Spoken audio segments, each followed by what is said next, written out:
Ça fait maintenant 2 ans que je vous ai montré comment j'avais mis en place, comment j'avais installé la centrale photovoltaïque que vous voyez derrière là qui fait 3 kW crête.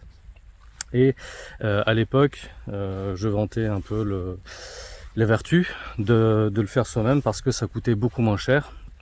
Et il y a quelques jours, il y a un abonné qui m'a demandé est-ce que si c'était à refaire aujourd'hui, est-ce que je ferais la même chose, et est-ce que je pouvais le conseiller sur du matériel qui serait équivalent ou compatible, etc.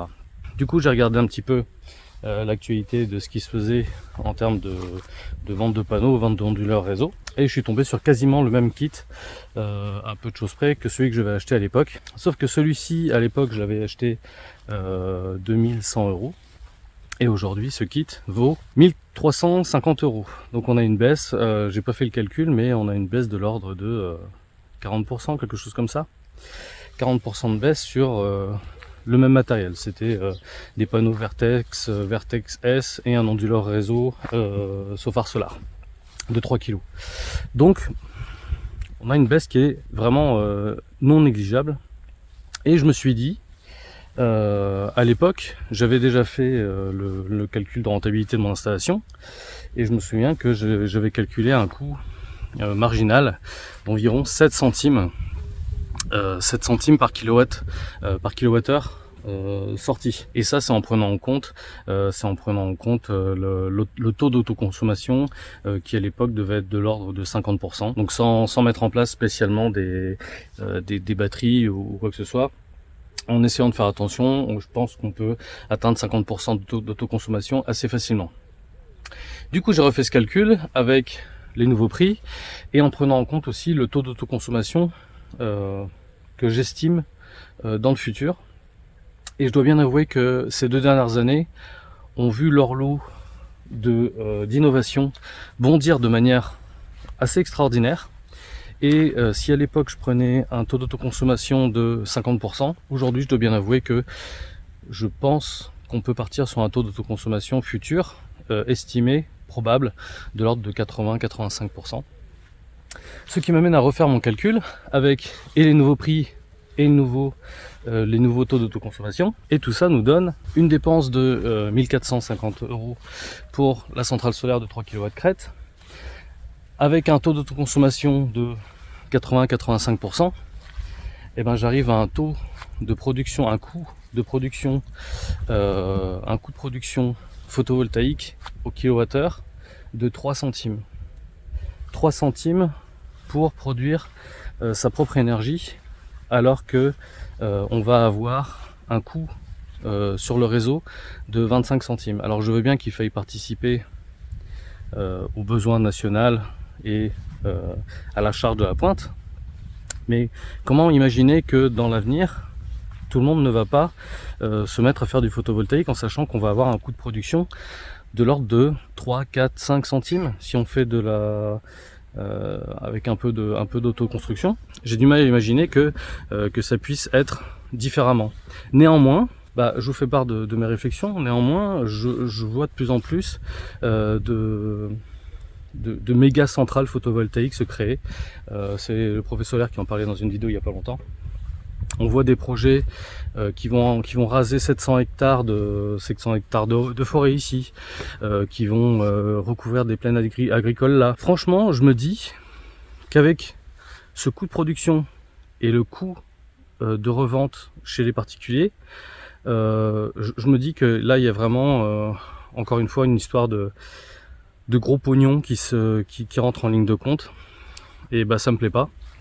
Et j'espère vraiment que les particuliers vont prendre la question du photovoltaïque pour eux, pour leurs propres bénéfices, et non pas pour des gros industriels ou des grosses entreprises qui vont, un peu comme d'habitude, en faire trop. Et encore une fois, c'est souvent le trop qui est délétère par rapport à une action. Et je me dis que le potentiel photovoltaïque pour les particuliers et les petites entreprises, il est colossal. Et pour moi la ressource est là. On n'a pas besoin d'aller faire de prendre cette surface, cette prairie, la recouvrir de panneaux photovoltaïques. Vous voyez qu'ici il y a un panneau pour mon usage personnel, j'ai la centrale qui est ici et tout le reste c'est du potager. On est sur un mix que j'estime équilibré. Si demain cette plaine devait être recouverte de panneaux photovoltaïques, je dois bien avouer que même moi qui suis plutôt partisan du photovoltaïque, je vais pas le cacher, si cette plaine était recouverte de panneaux photovoltaïques, je trouverais ça triste et un peu moche, faut l'avouer. Même si c'était mélangé avec un usage agricole un peu plus mêlé, ça resterait à mon sens peut-être dommage de se lancer dans ce genre d'opération. Voilà. Alors le coût de ces panneaux aujourd'hui, j'en suis presque à me demander si on va pas trop loin, parce que 2 centimes, si on prend tous les kilowattheures que peut produire une centrale comme ça, le coût marginal est de 2 centimes kilowattheure produit.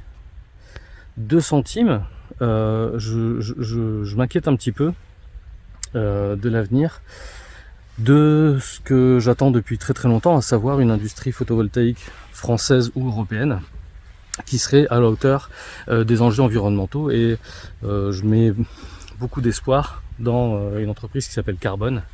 Je leur fais pas de la pub, je leur fais de la pub gratos, hein.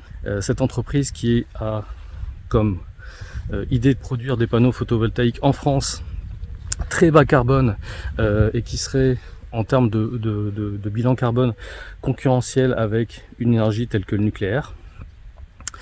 Je me demande si cette entreprise va réussir son pari, parce que avec des panneaux sortis d'usine à moins de 2 centimes le kilowattheure, ça va être difficile d'être concurrentiel.